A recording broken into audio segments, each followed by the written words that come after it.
नमस्कार दोस्तों, स्वागत है आप सभी का एजुकेशन फॉर इंडिया के प्लेटफॉर्म पर। इलाहाबाद हाई कोर्ट संबंधित जो डाउट्स आपके दिमाग में थे, ठीक है, और जो आपने टेलीग्राम पर भी अपने द्वारा भेजे हैं प्रश्न, आज उन्हीं से संबंधित जो है प्रश्नों पर हम बात करेंगे, ठीक है। तो सबसे पहला जो प्रश्न आया था मेरे पास, तो वो ये था कि ग्रुप सीडी स्टेनो पद से संबंधित अगली भर्ती कब तक आएगी। तो भाई ये वाली भर्ती क्लियर तो हो जाने दो दोस्त, ठीक है। तो वैसे एक अंदाज़े की बात करें, ठीक है, तो अंदाज़ा मैं नॉर्मली बता सकती हूँ कि हाँ, इतना टाइम लग सकता है, ठीक है। लेकिन बाकी एकदम श्योरिटी से कोई बात कह देना आपको भ्रमित करने के बराबर बात हो गई है, ठीक है। तो भ्रमित करने जैसी कोई बात तो मैं नहीं कह सकती, लेकिन हाँ, ज़्यादातर जो हाँ, इलाहाबाद हाई कोर्ट है, अब तक जो उसके एग्ज़ाम्स जो कंडक्ट करवाए हैं इन्होंने, ठीक है, वो 1 से 1.5 साल तक जो है, ठीक है, इनके बीच में जो है ये करवाए हैं इन्होंने। 1 से 1.5 साल के बीच में जो है ये इनके एग्ज़ाम होते रहते हैं, ठीक है। चाहे वो सीधी स्टेनो की पद हो, ठीक है, इस तरह से ये निकालते रहते हैं, ठीक है। और बीच में संविदा की पद भी कई बार निकाली जा चुकी है, ठीक। तो ये तो हो गया। और दूसरी चीज़ ये है कि श्योरिटी से हम तब आपको बोल पाएँगे, जैसे कि हमारे जो दोस्त हैं जो हाई कोर्ट में ऑलरेडी वर्क कर रहे हैं, तो वो भी तभी बता पाएँगे जब अगली भर्ती जो है, अगला अध्याचन जो है, वो जाएगा, आगे जो उनका प्रमोशंस होगा, ठीक है? जैसे कि अगर ग्रुप डी में हैं, तो प्रमोशन होते-होते अंदर ही अंदर लगभग ये समझ लीजिए कि प्रमोशन होते-होते 2 साल 2 साल लग जाता है, ठीक है? तो जैसे ग्रुप डी से जिसने चयन लिया है, 2 ढाई साल में वो ग्रुप सी पर आ जाता है, ठीक है? इतना होता है। तो जब प्रमोशन होगा, पद खाली होंगे, उस बेस पर जो है वो वैकेंसीज़ निकाली जाती हैं, ठीक है? कितनी रिक्वायरमेंट है हाई कोर्ट को, उस हिसाब से पद निकाले जाते हैं।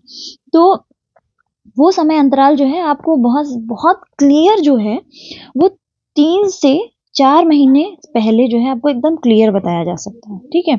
बाकी एक अंदाज़े की अगर हम बात करें, तो अंदाज़ा आप 1 से 1.5 साल लेकर चलिए, ठीक है? क्योंकि किसी भी एग्ज़ाम को तैयार करने के लिए 1 से 1.5 साल जो है, एक तरह से इनफ भी होता है और बहुत ज़्यादा भी नहीं होता है। क्योंकि इसमें देखिए 4 सब्जेक्ट हैं, ठीक है? हिंदी है, जीएस है, मैथ है, इंग्लिश है, ठीक है?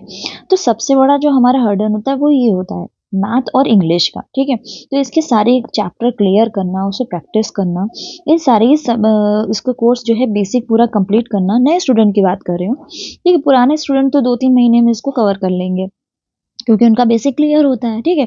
नए स्टूडेंट के लिए ये सारे बेसिक पूरे क्लियर करना, ठीक है, सब्जेक्ट्स को पूरा कंप्लीट करना 6 महीना लग जाता है। फिर 6 महीने में आप पीवाईक्यूज़ करेंगे, फिर उससे संबंधित प्रैक्टिस करेंगे, ठीक है। ये सब होते-होते जो है एग्ज़ाम तक आप जो सिलेक्शन वाली बात मैं कर रही हूँ, वैसे तो आप कितना भी टाइम ले लो, सिलेक्शन वाला जो है, ठीक है, 1 साल में फिर आप इतना अच्छे से तैयार हो जाते हो कि हाँ, आपको एग्ज़ाम टाइम पे जो है प्रॉब्लम नहीं होती। और रही बात जो एग्ज़ाम टाइम पे जो आपको लगता है ना मैराथन चलती है, तो हम इसको कर लें, तो इतने में ही हमारा क्लियर हो जाएगा, यहीं से क्वेश्चन फँस जाएँगे, नहीं। इस गलतफ़हमी में मत रहिएगा। मैराथन का लाभ वही उठा पाते हैं, जो ये पूरा बेसिक कंप्लीट करते हैं, जो प्रीवियस ईयर लगा चुके होते हैं, जो प्रैक्टिस कई बार कर चुके होते हैं, कई प्रैक्टिसर लगा चुके होते हैं। तो मैराथन का फ़ायदा उनको ये होता है कि लास्ट टाइम पे उनके दिमाग में एक जो होता है ना कि हेजिटेशन बहुत होती है, बहुत ओवरथिंकिंग आती है, तो मैराथन करके उनको ये फीलिंग आती है कि हमने यहाँ से पूरा जो है क्लियर कर लिया है, मतलब मेरा पूरा रिवीजन हो गया है, ठीक है? तो ये मैराथन उनके लिए होती है, ठीक? यहाँ से एक ये डाउट क्लियर हो गया आपको? चलिए, अब अगली बार हम बताते हैं। अब बात यहाँ आ रही है दूसरे प्रश्न की, ओएमआर से जुड़े जो है संबंधित जो आपके दिमाग में प्रश्न आ रहा था कि ये स्कैन मेल जो है कॉपी मेल क्यों भेजा है? फेक ओएमआर तो नहीं है? कुछ लोगों के पास आई है, कुछ लोगों के पास नहीं आई है, ठीक है? तो मैंने स्क्रीन पे आपको ये शो कर दिया है ओएमआर, ठीक है? देख लीजिए। और रही बात ओएमआर की, तो हमारे साथ से जुड़े जो लोग तैयारी कर रहे हैं, ठीक है? उनके कुछ लोगों के पास जो है ओएमआर जो है 21 तारीख को आई है और कुछ लोगों के पास 22 तारीख को आई है। तो इसका मतलब ये है कि भाई हाई कोर्ट जो है वो भेज रहा है, एक प्रोसेस में चल रही हैं चीज़ें, सबकी स्कैन कॉपी उनके मेल पर भेजने के लिए, उनको फीड करने के लिए समय लगेगा। तो देर-सवेर सबके पास ओएमआर जो है वो आ चुकी है या आ जाएगी, ठीक है? उसके लिए परेशान मत हो। अब क्वेश्चन ये आ रहा है कि स्कैन कॉपी भेजी क्यों है, ठीक है। देखिए एनटीए का देखिए हुआ है क्या, एनटीए जो है हो सकता है कि इस बार एनटीए का ये आखिरी एग्जाम हो कंडक्ट कराने का हाई कोर्ट वाला, क्योंकि एनडीए पर बहुत सारे डाउट्स जो हैं उन पे लग चुके हैं, बहुत सारे मतलब इन पे सवाल खड़े हुए हैं इस चीज़ को लेके कि ये सही तरीके से करवा रहा है या नहीं करवा रहा है, ठीक है। इसको लेके एनटीए का हो सकता है ये लास्ट एग्जाम हो, इसीलिए वो पूरा होता है ना कि जब बच्चे को ये डरा दो कि वो फेल होने वाला है, तो वो अपने परफॉर्मेंस में इम्प्रूवमेंट करता है। तो इन्होंने भी शायद वही करा है कि बहुत अच्छे अपने आप को शो करने के लिए अपना अच्छा परफॉर्म दे रहे हैं, तो सबको अच्छे से मतलब सबकी मार्कशीट को पहले इन्होंने फ़ोटो खींचा है, फिर आप सबको स्कैन मेल कर रहे हैं। लेकिन मेरे दिमाग में भी ये चीज़ थी कि अगर स्कैन मेल कर रहे हैं, जैसे कि हमको पहले कॉपी और एग्ज़ाम अगर आप दो, तो उसमें एक क्या होता है कि पीछे की कॉपी हम लोगों को मिलती थी, ठीक है, जिससे हम क्या करते थे आंसर की से अपना जो है मिला लेते थे। तो ज़ाहिर सी बात है स्कैन कॉपी भेजने का मतलब ही यही हो गया है कि कहीं न कहीं आंसर की आनी चाहिए, ठीक है? क्योंकि पिछली बार की अगर हम बात करें जो 2022 में पेपर हुए, ठीक है? इसमें कोई भी ना ही ओएमआर शीट की कोई कॉपी आई थी और ना ही आंसर की आई थी। डायरेक्ट जो है बच्चों के नाम आ गए थे कि ग्रुप सी में इतने बच्चे सेलेक्ट हैं, ग्रुप डी में इतने हैं, स्टेनो में इतने हैं, सबके नाम बकायदा नाम आया था, रोल नंबर और ये नहीं कि एप्लीकेशन नंबर ही खाली आया हो। पूरा नाम से आया था, फादर नेम और उनके नाम से पूरा आया हुआ था और उसके बाद ही मेंस का एग्ज़ाम जो है कंडक्ट कराया गया था, ठीक है? तो यहाँ पे आ रही है मतलब ये आंसर की आएगी या नहीं आएगी, ये आपको हम कुछ टाइम बाद टेलीग्राम चैनल पर जो है क्लियर कर देंगे, ठीक है? वैसे हमारे हिसाब से अगर ये दिया जा रहा है तो आनी चाहिए, ठीक? पहला तो ये क्वेश्चन, ठीक? अगले क्वेश्चन की बात करें तो टाइपिंग कब तक हो सकती है? भई देखिए, इनका एक सर्किल चलता है, ठीक है? जैसे कि पेपर हुआ है 4-5 तारीख को, है ना? 3, 4, 5 ऐसे ही तो पेपर हुआ है। अब ये जो इन्होंने वो निकाला था अपना नोटिफ़िकेशन, ठीक है? नोटिफ़िकेशन के लगभग कह सकते हैं कि 45 दिन, ठीक है? 40 से 45 दिन के बीच में पेपर करवा लिया था। तो ये सर्किल मान के चलिए कि ये भी 40 से 45 दिन जो है, ये लेगा, ठीक है? अगर आंसर की आ गई तो जल्दी आने की संभावना है, वरना 40 से 45 दिन यानी कि आप ये समझ लो कि फरवरी की सेकंड वीक, ठीक है? फरवरी की सेकंड वीक तक, हाँ, सेकंड वीक तक आ जाना चाहिए, ठीक है?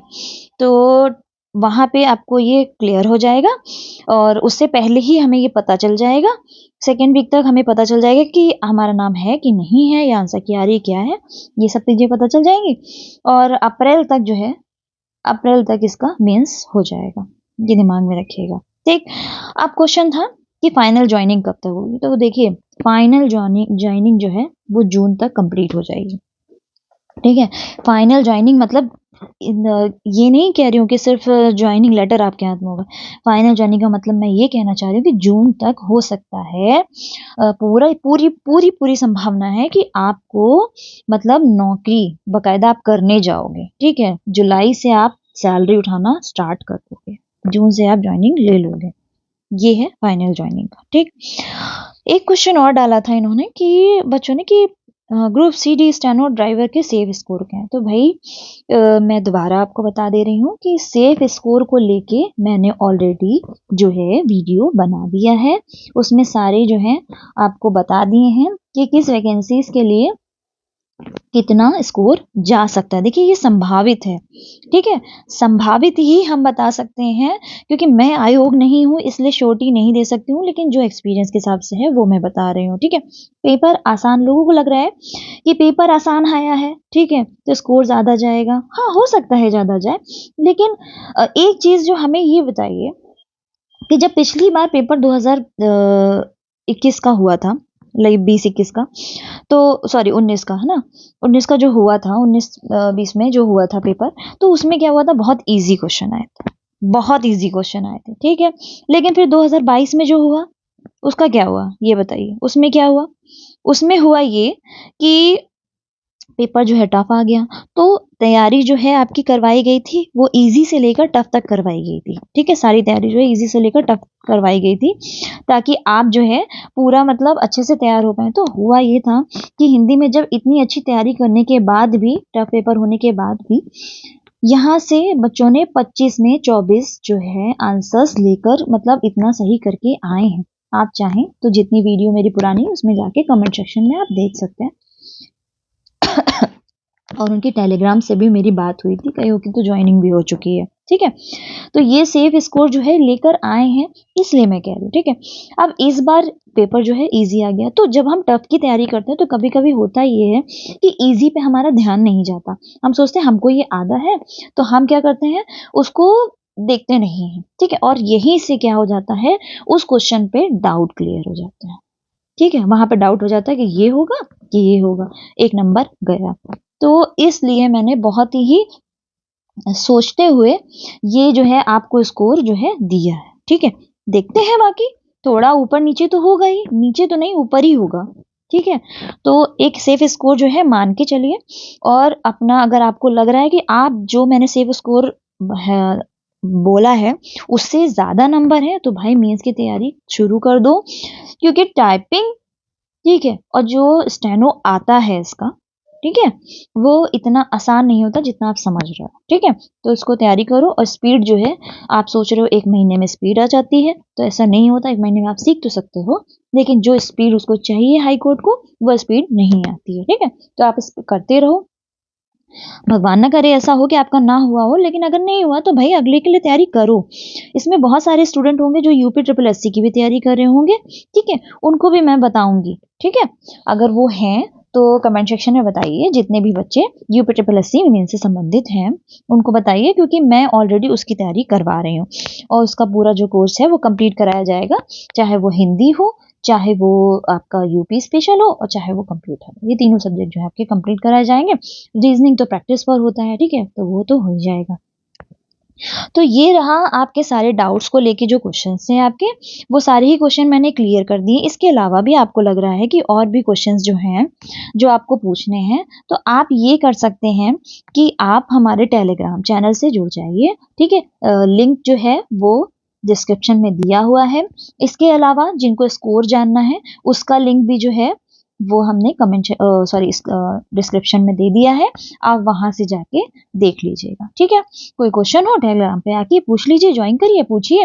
हम आपको समय से जो है जवाब दे देंगे। अगर थोड़ा समय लग जाता है, थोड़ा वेट करिए, जवाब मिल ही जाएगा। ठीक है, और टाइपिंग और स्टेनो आपको कैसे करनी है, इससे संबंधित अगर आपको प्रश्न पूछने हैं तो आप पूछिए। उससे संबंधित भी सारे डाउट्स जो हैं आपको क्लियर कर दिए जाएंगे। सो नमस्कार, मिलते हैं अगली क्लास में।